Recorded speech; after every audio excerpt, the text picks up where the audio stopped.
कावळा आलाय कावळा. अरे थांब रे, जाऊ नको. गेलाय का थांब बघूया आधी. जाऊ नकोस थांब.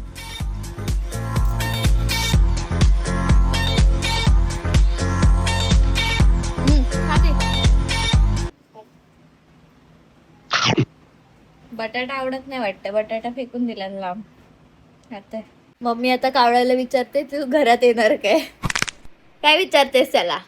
बॉबल्या मम्मी विचारते कावळ्याला घरात येतोस काय, थंडी लागत असली तर तुला. मला थोड्या दिवसांनी बोलेल आता तू जा. त्याला विचार तुझं घरटं कुठे आहे. घरटं बांधत नाही तो, आळशी येतो एक नंबरचा. घरटं कुठे बांधतो आहे ना बाबल्या. कावळा घरटं बांधतो. कोकिळा नाही बांधत, कोकिळा जाऊन कावळ्याच्या घरट्यात अंड देते. पर्यंत कावळा आहे की कोकिळा आहे. हा काय म्हणजे कावळ्यासोबत चुकीचं होतंय. मी विचार करत होते कावळा आळशी असतो, कारण मी जेव्हा पण बघते तो भिजतच असतो पावसात.